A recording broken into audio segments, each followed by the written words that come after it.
Cumprimentamos a todos com a paz do Senhor Jesus. Este é o programa Anunciando o Evangelho Eterno que realizamos semanalmente para conversarmos sobre a Palavra de Deus, sempre baseados no assunto da Escola Bíblica Dominical da Igreja Cristã Maranata, que acontece todos os domingos, às 10 horas da manhã, no horário de Brasília, que acontece presencialmente nas nossas igrejas, mas também transmitido via satélite, pelo canal do YouTube, pela TV Manaim, no canal 126 e no canal 85 da Sky Livre.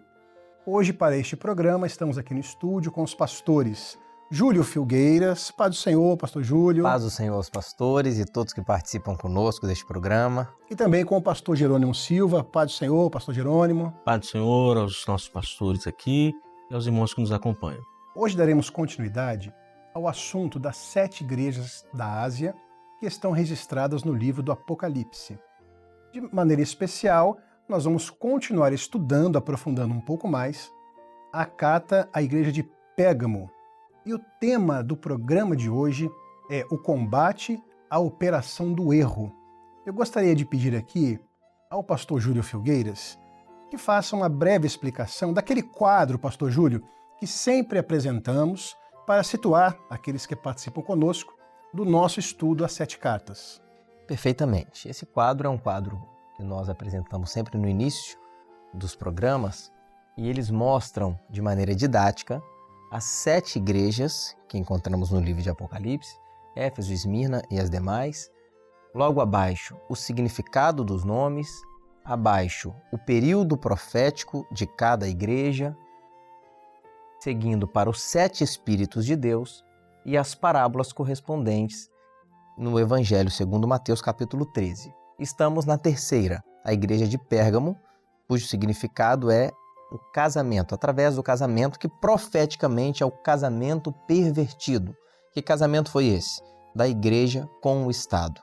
E vamos ver, como já temos estudado, que foi uma união que trouxe muitos malefícios, porque, conforme lemos na parábola do grão de mostarda, a fé foi plantada no campo dos interesses do homem, perdeu então a sua função, que é o poder de Deus intrínseco, ela morre e produz uma grande árvore, que foi a religião, e deu então lugar a tudo aquilo que não procede do Senhor, mas que é o poder do homem, o domínio do homem, os interesses do homem, e assim hoje nós abordaremos um pouco mais sobre esses assuntos. Muito bem. Para aqueles que estão acompanhando esse estudo, que têm participado dos outros programas, vão observar hoje nesse estudo, pastor Jerônimo, que esse casamento pervertido, essa união entre o Estado e a Igreja, como o pastor Júlio colocou muito bem, trouxe e apontou também algumas evidências dessa perda do plano profético de Deus. Nós vamos estudar aqui hoje um pouco, e até peço aqui que possam colocar o texto de Apocalipse 2, que fala da igreja de Pérgamo, e dizer aqui ao pastor Jerônimo que é possível, pastor, a gente identificar nesse texto aqui essas evidências dessa perda do plano profético. O que nós poderíamos apontar aqui? Sim, pastor Douglas. Estamos lendo, Apocalipse 2, de 13 a 15, nós encontramos essas evidências. A primeira, podemos citar: eu sei as tuas obras e onde habitas, que é onde está o trono de Satanás. Ou seja, essa é uma primeira evidência, que é a substituição do trono. Trono fala de governo, ou seja, quem está sob o governo, quem está regendo, quem está determinando, é a pessoa que se assenta no trono. Naquele tempo, naquela igreja de Pérgamo, houve uma substituição, porque o trono, o lugar de governo da igreja fiel, é e sempre será de Jesus. Jesus é quem governa a igreja fiel. Ele é o cabeça da igreja, Ele é o cabeça. Ele tem todo o domínio sobre a igreja. A igreja é guiada, dirigida, fortalecida e levada por ele. Ele tem o governo da igreja. Ele se assenta no trono para governar a igreja fiel. No entanto, em Pérgamo, quem está no trono não é o Senhor, Jesus, mas é o adversário. E como que ele começou a reinar, a governar a igreja, que agora não é a igreja fiel, mas a igreja infiel, ou o cristianismo, que podemos dizer de uma forma histórica? Como ele começa a governar? Através do governo humano. Então, talvez quem esteja em casa ainda não... Como assim governo humano? Quando o Estado ele se une à igreja, como o pastor Júlio mencionou, e o entendimento do Estado, o entendimento do homem, a razão do homem começa a governar a igreja da época. Ou seja, os interesses eram mais do homem, eram interesses de alianças políticas, do que o interesse em ouvir a voz do Espírito. Então o homem, ele começa a colocar ali a sua vaidade, ele começa a trazer as suas questões, ele começa a trazer os seus interesses no dia a dia. Então aquela fé que deveria ser profética, que deveria ser segundo o Espírito Santo, ela se torna uma fé dirigida, uma fé influenciada apenas pelo interesse humano. O interessante, né, pastores, que a partir do momento que entra esse governo humano, que abre mão daquilo que era profético, daquilo que era a revelação do Senhor, abre espaço para uma série de doutrinas, né, trazendo as suas heresias, trazendo enganos, né? Nós vamos olhar aqui no texto que o Senhor faz dois apontamentos, né? Há aqueles que seguiam a doutrina de Balaão e aqueles que seguiam a doutrina dos nicolaítas. Eram doutrinas que não eram de origem da parte do Senhor, porque a Bíblia diz, faz uma referência à sã doutrina, ou seja, o que é a sã doutrina? É a doutrina que faz bem, é a doutrina que edifica, que muda o coração do homem. A doutrina que estava operando aqui na igreja de Pérgamo era uma doutrina que operava o erro. Então a doutrina de Balaão, por exemplo, estava baseado nas mentiras, no engano, que levavam as pessoas ao quê? A participarem dos sacrifícios da idolatria, né? O que seria isso, o sacrifício da idolatria? Porque é nesse momento que, de uma forma material, racional, até podemos dizer de encenação, tentavam agora trocar o sacrifício de Jesus, né? Que era profético, salvador, remidor, redentor, por sacrifícios que eram de aparência. Então, o adversário, né, das nossas almas e a oposição à fé verdadeira sempre vem com esse objetivo de substituir, de trocar, né, de trazer uma coisa que era aparente, mas que na verdade era falsa, né?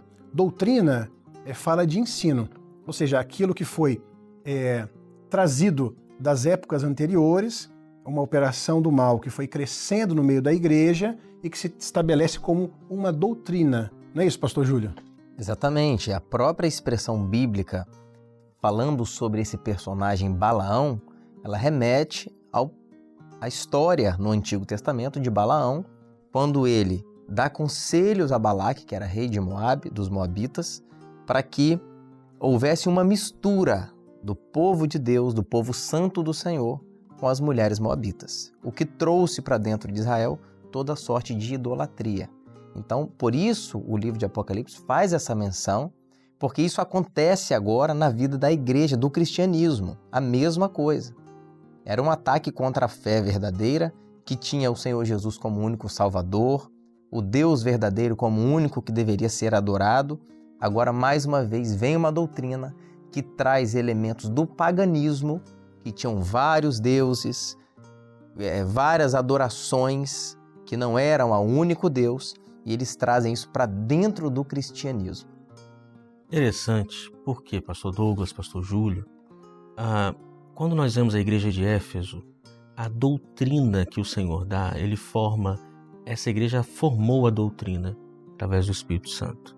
Tanto que nós vemos em Atos 2, né, eles perseveravam unânimes na doutrina. A igreja de Esmirna, ela foi perseguida, mas ela viveu a doutrina. Éfeso forma a doutrina.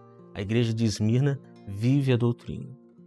Então, o que o adversário faz? Ele tenta se opor, como nós já vimos, em Éfeso contra a doutrina, a palavra, o Pai.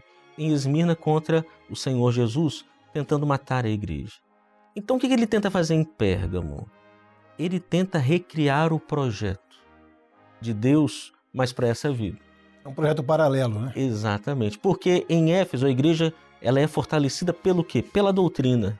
Então, ele traz as doutrinas de Balaão e a doutrina dos nicolaítas. Ou seja, ele tenta desvirtuar o projeto usando o que Deus fez, mas usando para essa vida, para o pecado, para a idolatria. Não era mais a sã doutrina. Não era mais a sã doutrina.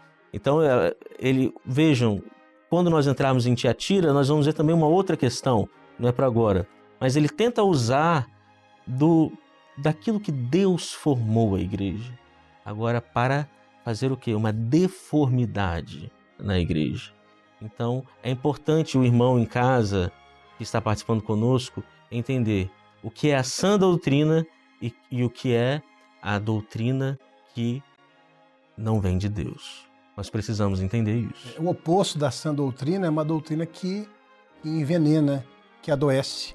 É o que nós vemos profeticamente acontecendo nessa igreja. Né? Um adoecimento, né? Um empobrecimento espiritual, porque a partir do momento que não é mais o Espírito Santo quem governa, o homem começa a ter a sua fé verdadeira morrendo. Né? É a parábola, né, do grão de mostarda que nós encontramos. A partir do momento que a fé, representada pelo grão de mostarda, ela morre, ela dá lugar a uma grande árvore, né? E nós temos dito isso. Numa interpretação racional, literal, pode até parecer uma coisa boa, deu vida a uma grande árvore, mas profeticamente foi um grande malefício. Foi um casamento que deu muito errado. Que deu muito errado. Porque parecia uma coisa muito boa. Os cristãos estavam sendo perseguidos e mortos. Não vão ser mais perseguidos. Agora o cristianismo é a religião do império, que ia se tornar lá, um pouco mais à frente, depois de Constantino. O próprio pastor Ian tem dito muito isso, né? Que o Constantino não fez o casamento, ele fez o noivado. O casamento acontece depois. Quando a igreja se une ao Estado, parecia uma coisa boa, uma grande árvore, mas não era. Aquele povo que era perseguido, que era pobre, mas você diz, mas vocês são ricos, porque eles tinham a eternidade, eles tinham a fé verdadeira, a sã doutrina.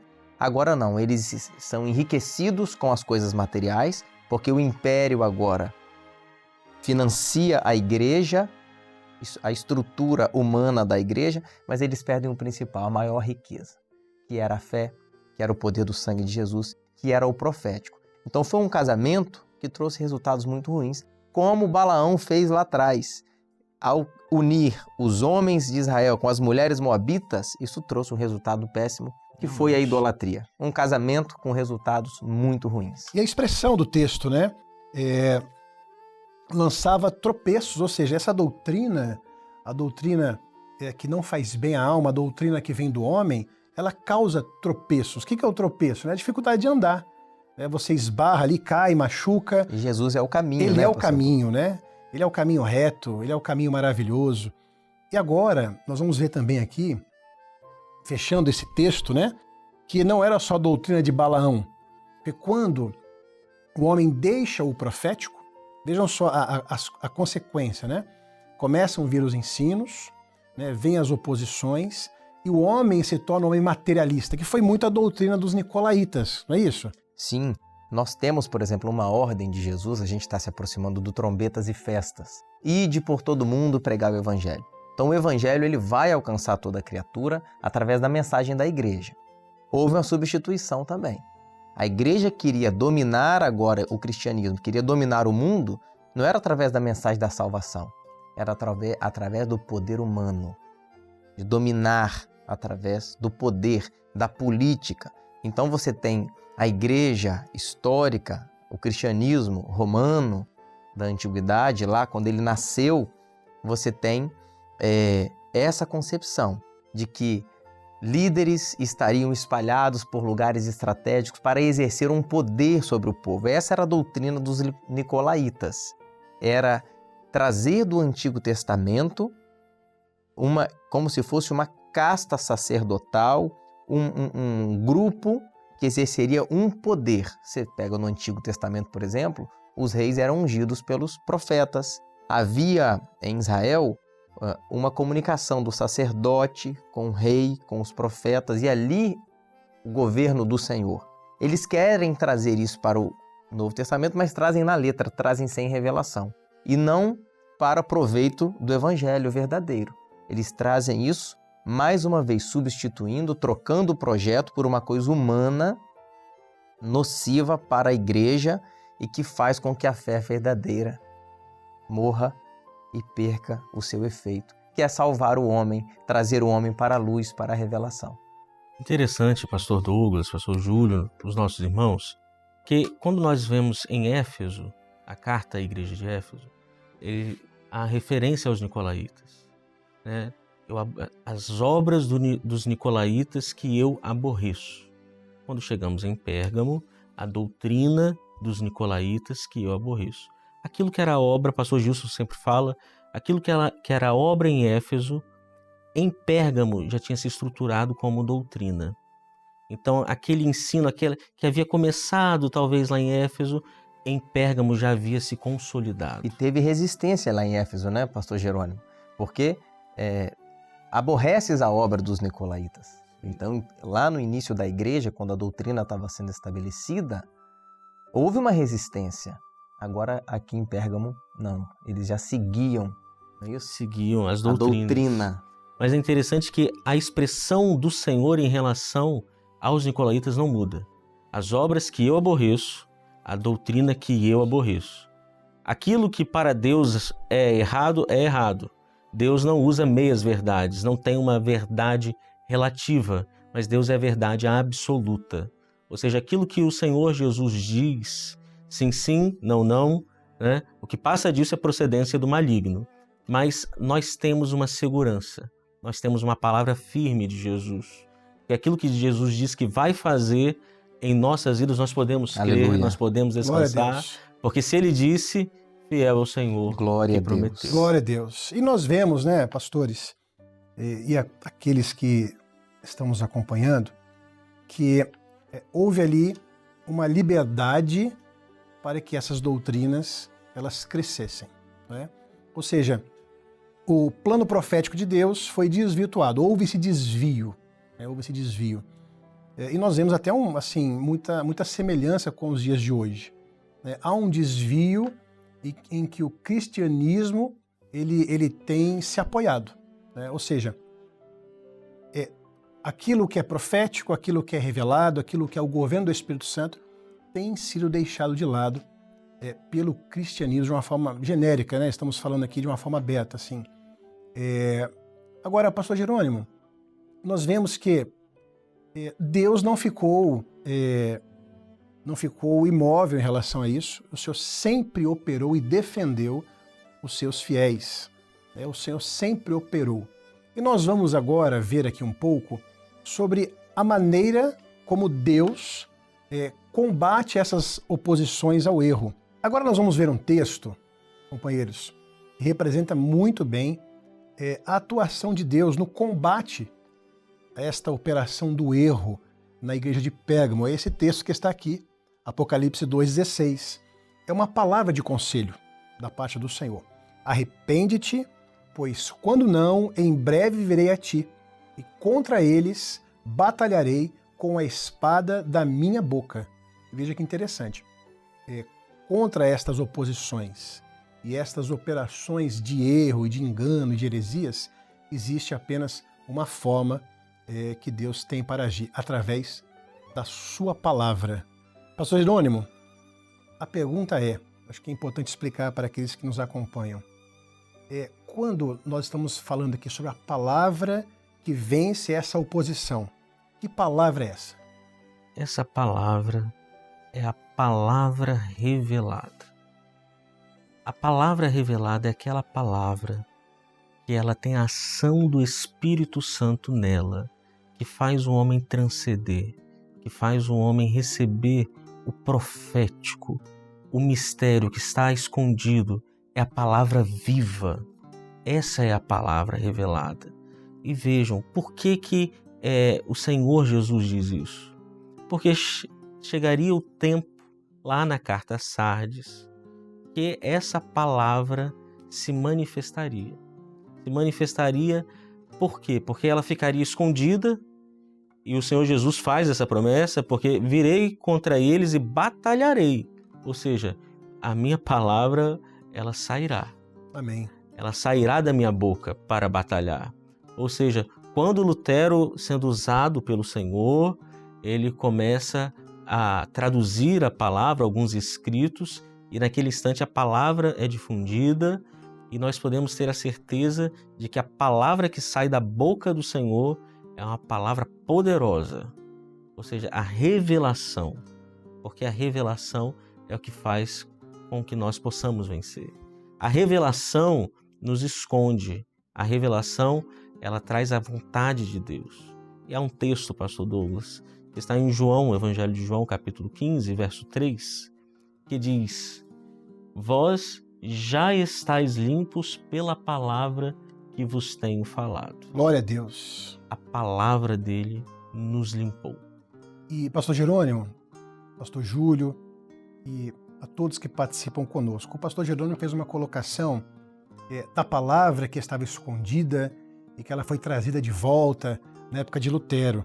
Mas queria frisar aqui para todos que nos acompanham que essa palavra revelada atua até os dias de hoje.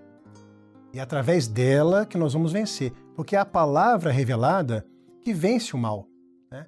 A palavra revelada é como uma luz que brilha no meio das trevas, né? É uma palavra que vem para separar aquilo que é e aquilo que não é do Senhor, né, pastor Júlio? Sem dúvida, a palavra revelada é um mistério que está além da letra na Bíblia Sagrada.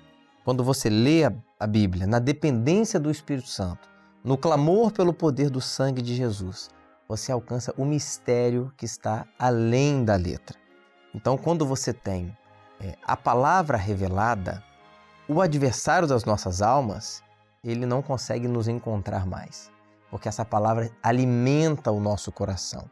A letra mata, a Bíblia diz. Então, se você pega, por exemplo, a Bíblia hoje, na letra, o pastor de Deus sempre diz isso, você consegue criar milhares de religiões, porque na letra há divisões de pensamentos, de filosofias, e a filosofia ela é boa para a humanidade, mas ela não transcende. A filosofia ela está a serviço da razão, mas a palavra revelada está a serviço do Espírito Santo. Glória a Deus. Ela traz a obra do Espírito Santo para dentro de nós, ela nos faz transcender. Então, é muito importante hoje, na vida da igreja, nós vamos ver a expressão da espada de dois gumes. Muito bom. Que está aqui num texto, aqui na palavra. Hebreus, né? Em Hebreus 4:12, porque a palavra de Deus é viva e eficaz e mais penetrante do que qualquer espada de dois gumes, e penetra até a divisão da alma e do espírito e das juntas e medulas, e é apta para discernir os pensamentos e intenções do coração. Ou seja, a palavra revelada, ela te dá discernimento, o que é da carne e o que é do espírito, o que é letra e o que é mistério de Deus, o que está além da letra. E você discernindo isso, você fica com aquilo que vem do Espírito Santo e despreza tudo aquilo que vem do homem, que é para a manipulação das massas, que está a serviço da vontade do coração e das ambições do homem. Glória a Deus. E o Senhor tem realizado uma grande obra através da sua palavra revelada, né? E nós queremos deixar aqui um conselho. Nós estamos chegando ao final praticamente, passa muito rápido, né? É um assunto tão maravilhoso. Nós poderíamos aqui falar horas e horas sobre a palavra de Deus, mas queremos deixar um conselho. É um conselho que nós levamos conosco e é um conselho da parte do Senhor, que é necessário que o homem reconheça que ele é pecador e que diante de Deus não há nenhum direito que nós temos, mas o Senhor nos deu um recurso para estarmos na sua presença, que é o sangue de Jesus. Pelo sangue de Jesus, nós podemos entrar na presença de Deus e sermos resgatados da nossa vã maneira de viver. E há um texto que nós gostaríamos também aqui de mencionar, que é um texto que está em Atos dos Apóstolos, no capítulo 3, versículo 19, diz assim: arrependei-vos, pois, e convertei-vos, para que sejam apagados os vossos pecados, e venham assim os tempos do refrigério pela presença do Senhor. Meus irmãos, queridos amigos, a senhora que nos acompanha, o Senhor, é maravilhoso viver os tempos do refrigério Aleluia.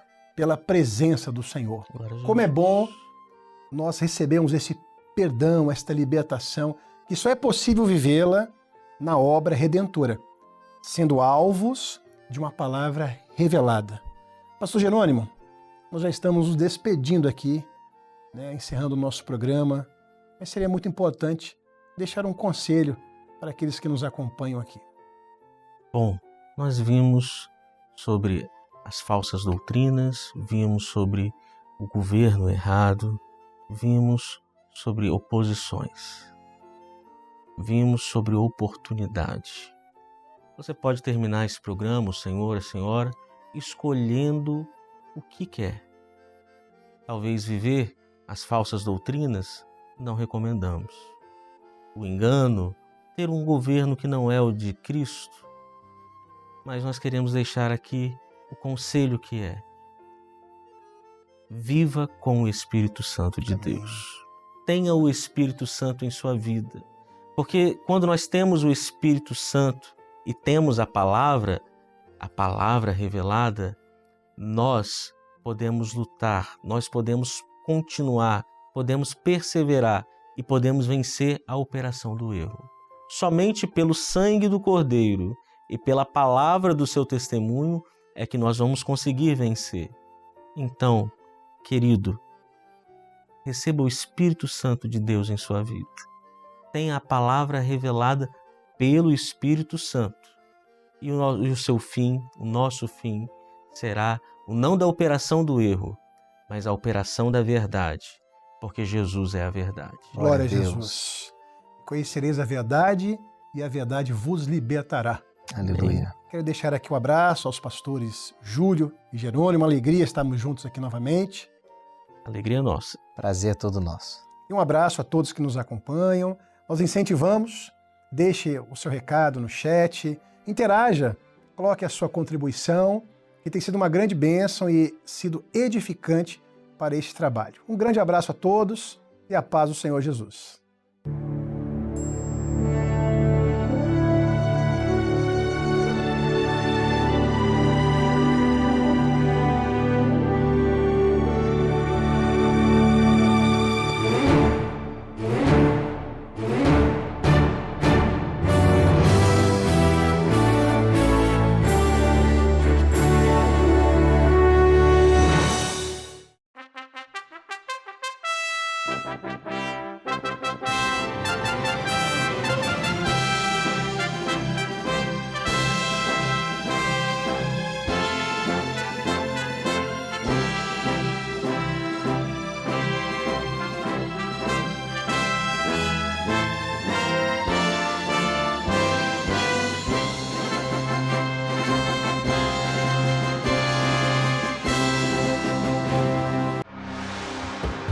Plano profético da Igreja nas 7 cartas do Apocalipse.